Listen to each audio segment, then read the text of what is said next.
one thing I did was interview, along with John Judge and Lynn Bracken. We went to the hotel that's right across from the Pentagon, and we interviewed everybody that worked there that day. And to a person, they all saw a plane, a large jetliner. They didn't see a cruise missile or a drone. There's also a series of photographs that were taken by a gas station, the Citgo station, across from the Pentagon that clearly shows the airline's logo on the back of the plane. Are these photos available online or anything, so we can look at those? Yeah, actually, most people seem to think it's weird. People seem to think it's footage. The Citgo footage, it's not. It's a series of photographs. But yeah, the Citgo station is out there, and there's all kinds. I mean, you can. So do you know where we can look for them on the web right now? Because I really want to look at them because I've never seen them before. If they're not the ones that I'm still thinking of, those 3 frames or whatever that was released by the Pentagon for a few years ago or whatever it was. From the Citgo station. Right. Okay. Yeah, just do 9/11 Citgo. Right. Okay. Look at that. But again, we go back to the interviews that, and if you go to D.C., and talk to any 20 people, you'll find one who is a witness to what happened there. But let me add too, though, to a person, all these people. And we even talked to, like, the janitorial staff. Len Bracken was bilingual, so he was picking this up from people who spoke only Spanish.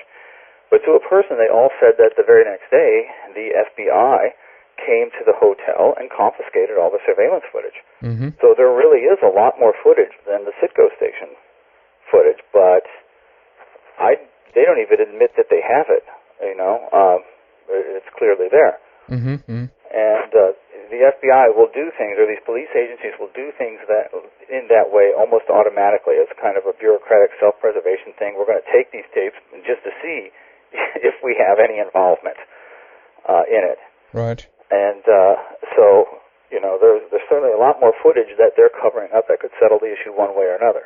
So there's some agenda being put forward there to keep that story alive. Okay, well, I guess we could argue here, all night long, because at this point, at least myself, I'm not convinced by what I've seen so far about a plane hitting the Pentagon, and there's, again, so many people out there fighting over this, and at some point, okay, it's obviously interesting in regards to the, seeking the objective truth about this event and so forth, but I guess what really concerns me is the consequence of whatever it was that hit the Pentagon. That is of most important at this point. Would you agree on that? Precisely. Well, actually, really, my sense of it is, and what I have to say is supported by congressional testimony as well, is that it started to happen, and Cheney, who's like the real power, right? George Bush, just a puppet head. Cheney sees it happening around him and says, "Hey, this is something I can work with." And he orders a stand down. And so, yeah, I do believe that 9/11 was the product of the Jihad conspiracy, but it kind of worked in tandem with the goals of the people who were in power at that time. So, okay, so they hired a small group within this movement in order to carry out this attack. Is that what you're saying? No. Okay. I don't see any real evidence for that. I will say this, though, about Danny Pearl is one important figure in this whole thing. The reporter who was beheaded, right?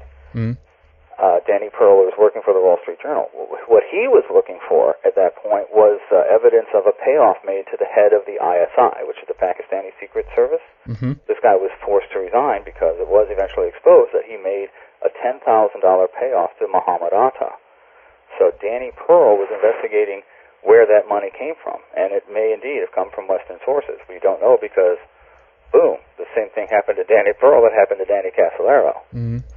Well, I mean, yeah. So there's reasons to suspect that, but we can't really say, right now anyway, we can't really say that's what happened. More research and proof needs to be done.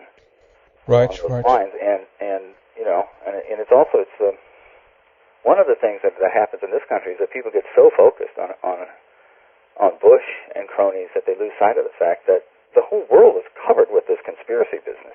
There are all kinds of conspiracies. It's not just George Bush. Although Casolaro did identify George Bush the first as one of the members of the octopus, you know. Yeah, I can imagine. Oh, God. That's not the only conspiracy out there, and you know, it's patently absurd, you know, to really say that, you know, that there is no Al Qaeda, that there is no jihad, that you know, that Iran isn't conspiring to overthrow Israel and those kinds of things. Those are all conspiracies worthy of study and discussion. It all depends, I guess, on who you talk to and at what level that particular person is. As you say, I think you're absolutely right when you say that there's all kinds of agendas on different levels. But, you know, as far as I'm concerned, at least, to me, it seems to point to, the evidence seems to point at the further up the agenda you go, the further up the ladder or the pyramid or whatever you want to phrase it, it's an overarching conspiracy, if you will, that actually are influencing and in some level controlling all the minor conspiracies on the level below, and the media sometimes pick up on a conspiracy on you know, just a very, you know, not so high up on the agenda, so to speak, and run with that, and people become obsessed and concerned with that for a while. But I think the important thing is to always to kind of see the big picture, and as you say, not be kind of deluded by the small, minute details, although they might be very important in certain cases. That should be pointed out too, of course. Oh, I agree with you totally. I think what we're talking about, and what Danny Casolaro was talking about, trying to get across the idea of the octopus, is that it is structural. You know, that it's not a bunch of rogue conspiracies that kind of happen every once in a while. It is the way that the major power groups on this planet do business. Right. Yeah. And I mean, at this point, in regards to the documents and so forth that Casolaro had left you with, so to speak, any names there? Real names on who's real behind the biggest conspiracy of all? Well, we do have a chapter in the book called Hagiography, which is Lives of the Saints, but I guess in this case it's the Lives of the Sinners. And there's a whole list of the people that formed the original octopus. Okay. Again, it's like you were saying before, they created a structure, a bureaucracy, and there are people, there are still people from there.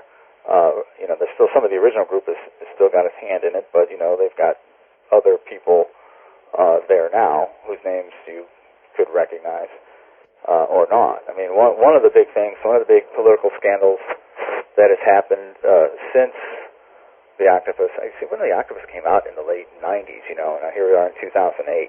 Right. And one of the big political scandals that's going on, one of the very interesting ones, is the Valerie Plame, Ed Wilson case. Are you familiar with that at all? Yeah. Now, here's a clear case where actually what you see going on is counter to the war. The secret elements that exist don't want the Iraq war.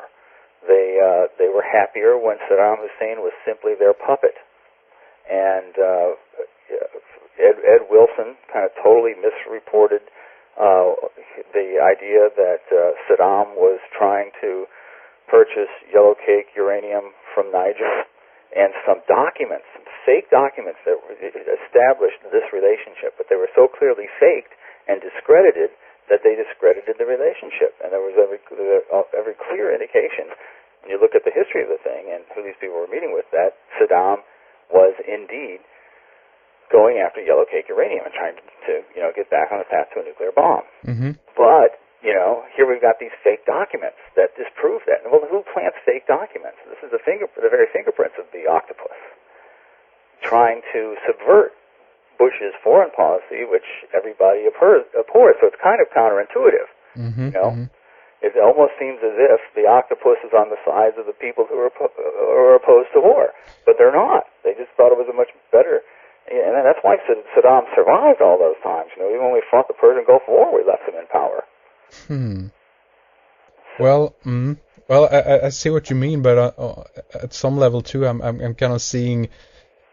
I'm seeing lies within lies. You know what I mean? It's like this is like a front. You know, this is like, because again, I always become kind of automatically suspicious, I guess, and that's not a good way to go approach that, perhaps. But kind of intuitively, I'm kind of, as soon as the media picks up on something like this, like the Plame Gate or whatever they actually call it at that time, Valerie Plame, that story.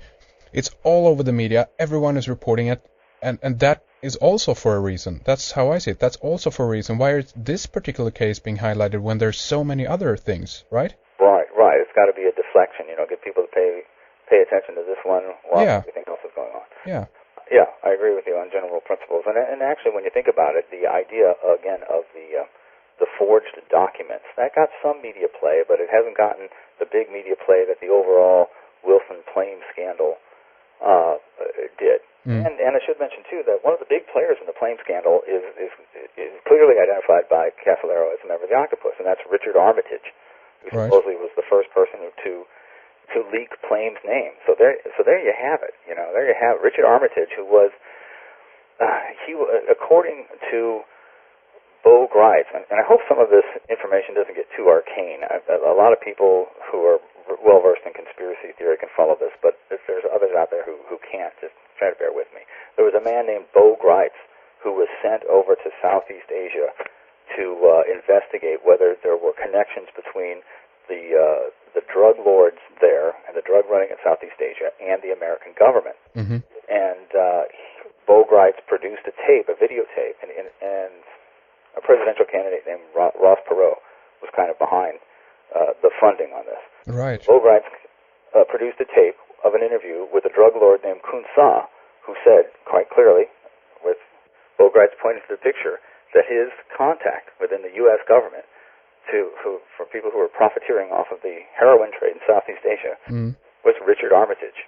The same guy who's now supposedly leaked Valerie Plame's name, the same guy who's probably behind the forged documents trying to discredit the idea that Hussein was looking for yellow cake uranium. Right. But and also this is very interesting, very, very interesting. And of course, but one has to also, be reminded that Richard Armitage is not, when he's leaking these documents, he's not perhaps doing that as a member of the Octopus group, but he's doing that as the, Deputy Secretary of State or whatever he was at that time. Oh, yeah, right, yeah. He has an official... Well, when he's leaking documents, of course, you can't officially leak a document. That's kind of... Well, exactly, but I mean, it's... He's supposedly, a big respected official in the Bush administration. Yes, I mean, it's like... That's the guy who's behind it, not the guy who's involved in a bigger conspiracy within a larger group here, Yeah. Because nobody knows about that, right? Well, yeah. Well, it's underplayed. I mean, you really have to look for it. Another recent example was Barack Obama in the turban photograph. Did you follow that at all? Yeah, I saw that briefly. Just the photo is just kind of flashed by my news desk, so to speak. But yeah, sure. The photograph of Barack Obama in Kenya, dressed in Islamic attire, right? Robes, and right. Got to be a big scandal in the U.S. presidential race because people are afraid that really Barack Obama is secretly a Muslim, and my God, we couldn't have one of those for president. But the parapolitics behind that, and I should explain that, where parapolitics is the name of one of my books, and it's the term that I use instead of conspiracy theory because conspiracy theory is so ridiculed in the media. Right. The parapolitics behind that particular instance was in Kenya. There was a power struggle with a man named Odinga, who actually identified himself as a cousin of Barack Obama, who was vying for power there in Kenya, who had developed something called an MOA with local Muslim clerics, a memorandum of understanding. And what was surfacing at that time was that memorandum of understanding said that if Odinga got any kind of power in Kenya, that he would help to impose Sharia law on Kenya. Well, as it turned out, that memorandum of understanding was faked. There was another one that said quite the opposite, that these clerics were pushing for greater cooperation among all the ethnic groups. And so, buried deep down there's another fake document, another footprint, just as with the yellow cake uranium. You see some indication, and there you see some indication that maybe these octopus, these intelligence sources, kind of conceive of Barack Obama as some kind of a threat, so let's start planning documents, let's start creating controversy. I hear what you're saying, but what about this idea also, though, that since this top group knows exactly where the game is being played because they are behind it, they are